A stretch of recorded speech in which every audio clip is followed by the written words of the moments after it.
Hello, Internet. This is Ewan Spence and ESC Insight calling. Albania, Malta. Thank you. We have our first long lists for Eurovision 2024.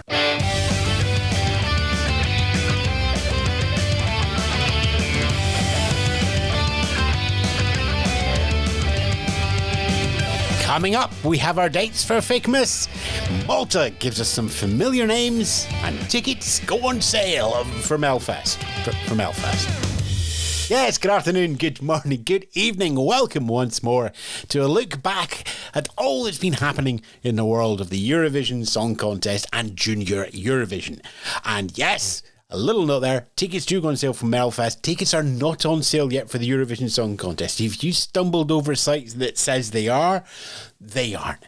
They will happen on the official website. We'll let you know when it does happen. Anyway, what else? Oh yes, hello, I'm Ewan Spence. I'm speaking to you. Myself and the team at ESC Insight keep an eye on everything in the world of the Song Contest to bring your Insight News podcast to keep you up to date with what's happened, what you need to know, and what sort of social media parceled content you can look forward to in the future. Now, if you have a diary and you're new here, open it up to May. I got some dates for you. It's the 7th and the 9th of May for our semi-finals to take place in Malmö in Sweden. Grand final Saturday, the 11th of May. If you're planning your travel, as always, I would recommend keeping an eye out for offers which you can cancel, get full refunds, pay on arrival, that sort of stuff. And again, same with flights. But also, that reminder, there's a lot of hotels and a really big airport in Copenhagen, which is like 15 minutes away from Malmö on the train across the bridge that's in that big Scandi Noir thing that's absolutely lovely. If you haven't watched the bridge, Brøndby yet, go and watch it. Right, let's see what's been happening in the last couple of days.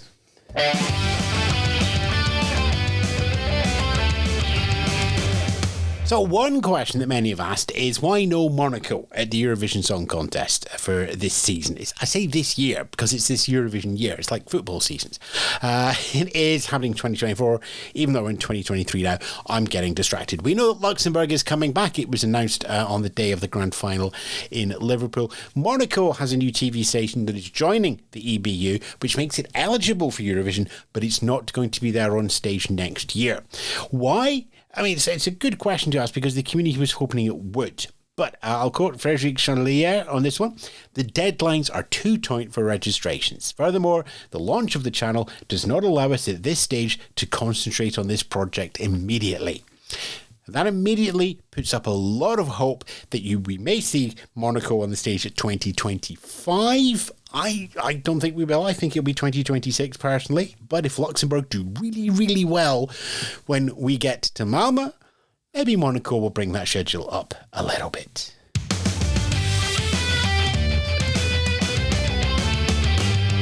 There's a fair amount of your social media content packaging going on at Junior Eurovision. Let's run through them in a second, but first a little heads up here. As with many large-scale international events, Junior Eurovision organisers are looking for volunteers to help out on the ground, both as delegation hosts and also staffing the information centres in the arena. Details on applications and how you become one of those volunteers can be found at the nice-côte-d'azur.org website. We will have a link direct into that. Here's what you need to know. Here's what you need to be able to qualify for back at our website, escinsight.com. Okay, in terms of Junior Eurovision, there's been a huge amount of releases this week. Songs coming out, songs getting revamps and getting their videos published. So running through these in alphabetical order, but starting with the hosts because we're nice. France has released the video for Zoe Klausur singing Kër. Estonia has released the song It's Let's Stick Together in Estonian, sung by Arhana Hoiam Koku. I think we're okay on that one. Georgia, we already knew it was going to be Anastasia and Ranina singing the song Over the Sky. That's been released now. Similar story in Germany. We had heard Fia's song On Worth in the national final, but now it's had its full studio mix come out there, so the final version is available. Melissa and Rania have released their song for Italy, Un Mondo Giusto. Malta's song Stronger, which is going to be sung by Yuan Law, has also been released. And North Macedonia, Tell Me Who, in Kazimi Tukaj. Close enough. Yep. From Grzeska has been released as well. One other release that has come out is from the United Kingdom, and that went along with the announcement of the trio who would be singing at Junior Eurovision. Stand Unique are going to be singing Back to Life. Not a tribute to Red Dwarf, unfortunately. Got its first airplay along with the announcement today. It's going to pop up in Strictly It Takes Two and Children in Need as well, to get that extra bit of live experience that basically every broadcaster will want to give their act before they get down to Nice for the big show itself. Other things to pick up, just the one I think here. Jessica McCain won through the Irish artist selection. The song is then written for the artist who actually won. So we do have a name for the song, which is Ashleen Dreams, but we're still awaiting the release date on that.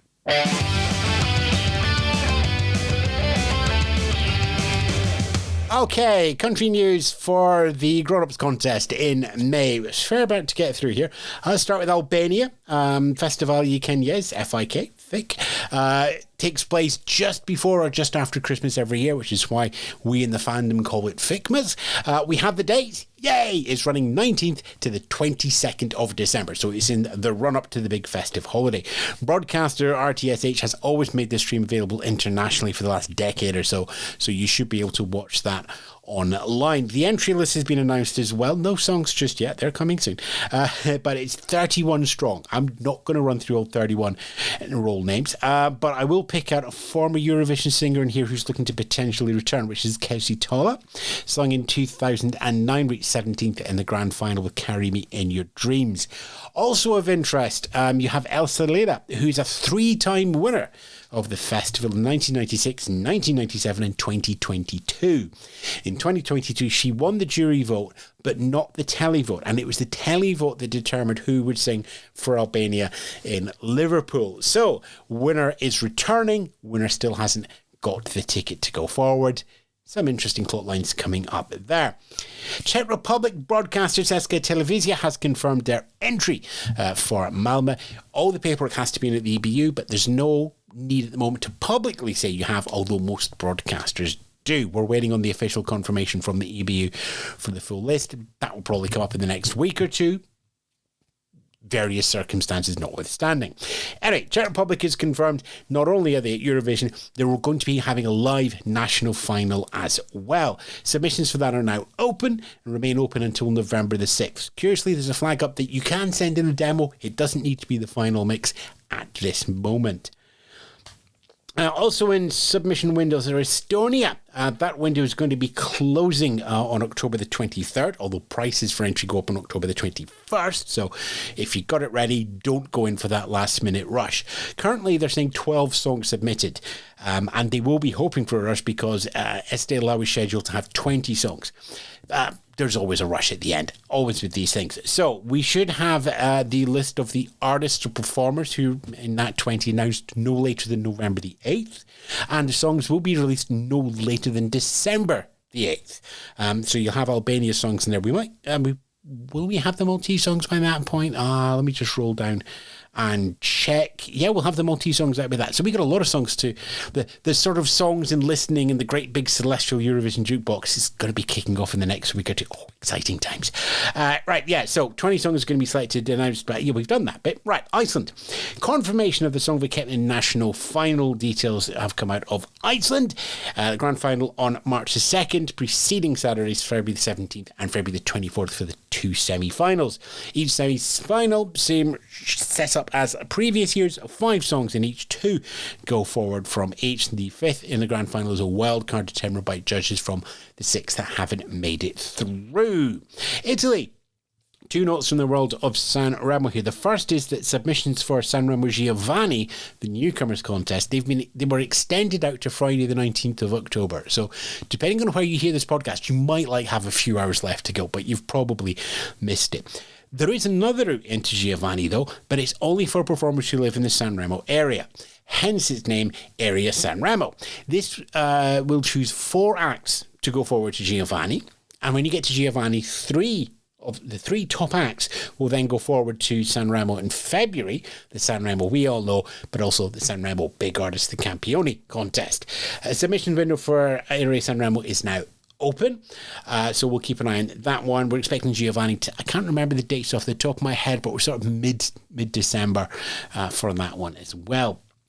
Up to Lithuania, we have a new national final from broadcaster LRT. Previously, it was called Let's Try Again. Well, we're not going to try that again. Instead, we just have, quite simply, Eurovision.lt. It's going to feature a minimum of 20 acts over 4 or 5 shows, determined presumably by the number and quality of entries that are submitted to the broadcaster. That submission window is now open, closes on December the 11th. Notably here, the format is mirroring Eurovision. It's a 50-50 vote, 50% jury, 50% televote, and they will allocate 12, 10, 8, 7, 6, 5, 4, 3, 2, 1 points as they go through. So this is replicating how songs will be scored when you get to May, which I think is a pretty sensible way of doing your national final, especially if you're a smaller broadcaster. Lots of details coming out of Malta this week for the always excitingly titled Malta Eurovision Song Contest, MESC, which is their national final. First up, 36 semi-finalists have been announced, and over 4 Fridays, starting October the 27th, so not long to go now, 9 songs will be premiered on the show Zau every week. On the 5th weekend, the 12 qualifiers for the MESC Grand Final are going to be announced following a mix of jury and televote. Much like Albania, I'm not going to sit down here and go through all the names. I'm just going to pick out some interesting ones. The first one would be Elena Blanco. She sang for Malta at Junior Eurovision in 2019 and is now stepping up. I don't think that that's a nailed-on win, but what I do think it is it's a lovely bit of experience. So expect, like many of the Maltese acts, Elena to be in for 2 or 3 years, build up the confidence, the experience, the stagecraft, the TV craft as they go forward. But that appears that Junior Eurovision will stand in good stead. We've also got Monica Stafrais in here. Now, long-term Eurovision fans, or those who love poring over spreadsheets, will recognise that name as being one of the duettists in Chris and Moira, who sung for Malta in 1994 and finished 5th. Of course, that was when Malta could sing in English, and the only other 2 countries that could sing in English were the United Kingdom and Ireland. So a little bit of an advantage. That language rule doesn't exist, so Malta has never been a consistent 5th place since then. One to watch there. And also, of course, the great big spelling bee man himself, Matt Black, with his song MATTBLXCK from last year, has come forward to bring in another song. We don't have the songs yet, we're waiting for them, but we do know it's called Banana. We expect big things, Matt, okay? But if this song is just BANANA in the chorus, don't rely too much on the gimmick. Okay, Portugal. Submission window here for Festivali Canção has closed. And broadcaster RTP has confirmed that they have 809 submissions in there. 615 were submitted in 2022, 693 in 2023. So some big numbers coming in there. Now, they're finding over 6 places in Festivali Canção. The other 14 come from the 14 invited songwriters by the broadcaster. So please write us a song, please write us a song. Here are some wildcards coming in through the submission process. Given that last year's entry from Mimicat did come through the submission process, you know, there's a nice little balance and different angles coming through there. 2 semi-finals and then a grand final. We expect this to be in early March. We'll bring you full details when we get them ourselves. Confirmation from San Marino that the final of Univosper San Marino will be taking place on Saturday, March the 2nd. We're expecting 16 acts in there, 8 big acts who will be invited and given tickets direct into the grand final. Emerging acts will run through some quarterfinals and semi-finals during February to get one of the 8 tickets for the emerging acts going into that grand final as well. Still going. Deep breath, everybody. Or shall we put a jingle in here just so we can all take a breath? Yeah.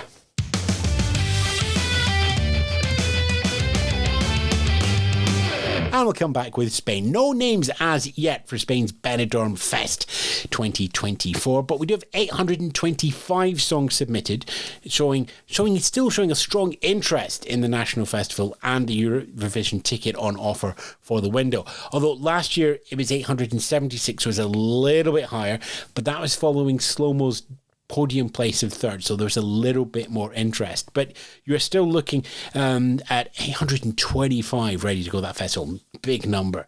And also there's an increase in entries in one of Spain's co-official languages. So Catalan, Valencian, Galician, Basque and Aranese all represented there. The week of Benidorm Fest, with its events and parties and previews and semi-finals, finishes with the grand final on Saturday, February the 3rd.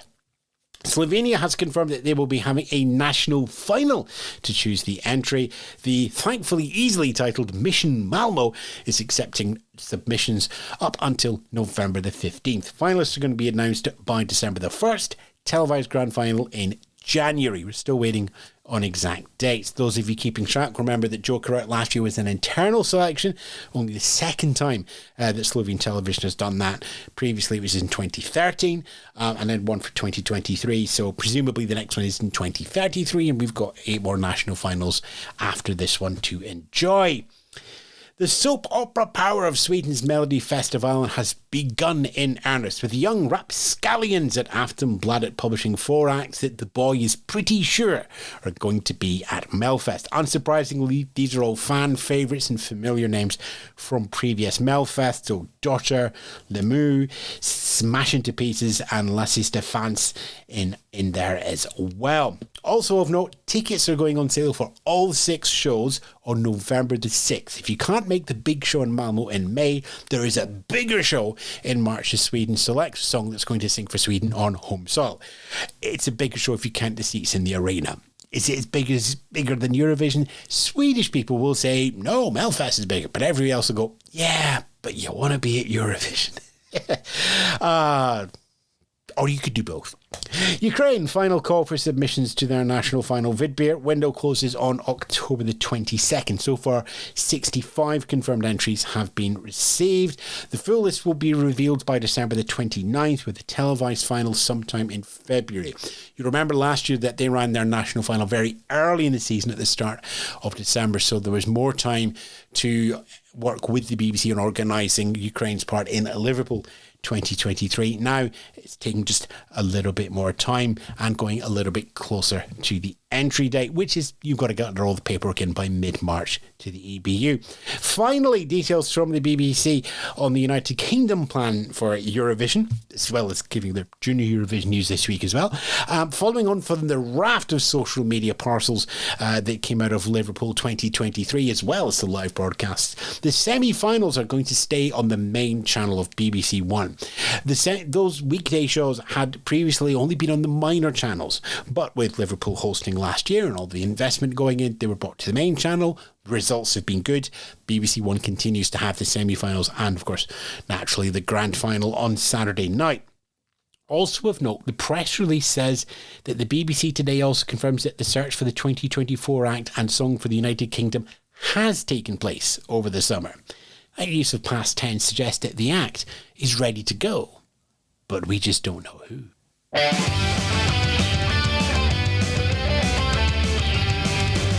Okay, so what do we have looking around the internet? Well, previously on the podcast, we had the third part of Eurovision Wars, Phil Doherty's look at conflict and geopolitical tensions through the mirror of the Eurovision Song Contest. It is a topic that is very much in our minds at the moment. Ben Robertson's taken a look at what the current situations around the world could mean for the Song Contest during 2023 and 2024. That was up on our website.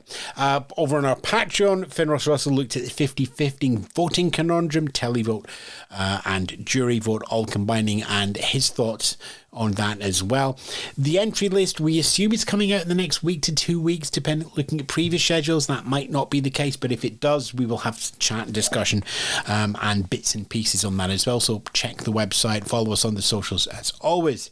Other bits of news: OGAE, the official fan club, had their second chance contest. All the songs that didn't make it to Liverpool, one per country, all put into pot. All the OGA members vote on it and they get the song that needs a second chance. Third place there was from Finland, Kuma, with the song Ylviömainen, which came 5th in the Finnish selection. Takes the bronze. Taking silver, Norway's Ulrika with the song Honestly. It was her second chance trying to get to the song contest. Her first time, she actually got the ticket, but it was in 2020. The song contest was cancelled. Went back into the fray at Norway's MGP this year, finished second place there to Alessandra.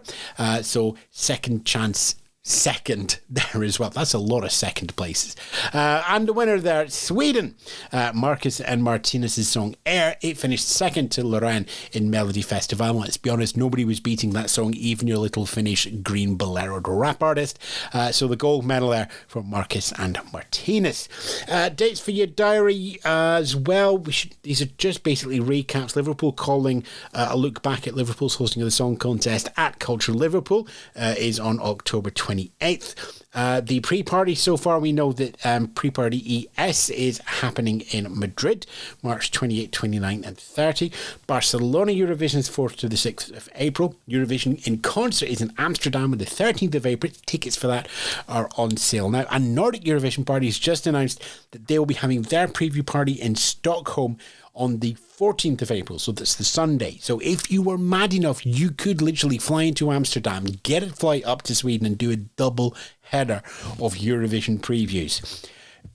I know it sounds mad, but I'm pretty sure there's going to be at least 27 people that attempt that. Also, you got the Copenhagen Eurovision Party taking place on Saturday, May the 4th. Copenhagen, very close to Malmo. All the Eurovision fun are as well. Okay, so what do we got coming up? Well, the entry list is coming up. We'll have something on that. I've got some thoughts about TikTok and Eurovision, but also I have some thoughts on now we've got the long lists, the importance of the long lists compared to programmatic streaming music services. So we'll have one of those up next week. And next week we'll have the 4th episode from season 1 of Eurovision Wars as Phil Dory looks at geopolitical conflict through the lens of the song contest. And that's it. As always, we say to all our friends out there who we know are still to meet, stay safe. That feels especially powerful for this episode. All that you do, stay safe. Be kind to each other. Help everybody through. Catch you on the next pod. Ta-ra for now. Here are our guitars. The ESC Insight News podcast this week was hosted by Ewan Spence, written by Ewan Spence and the team at ESC Insight. Find out more at www.escinsight.com and support us, patreon.com/ESC Insights.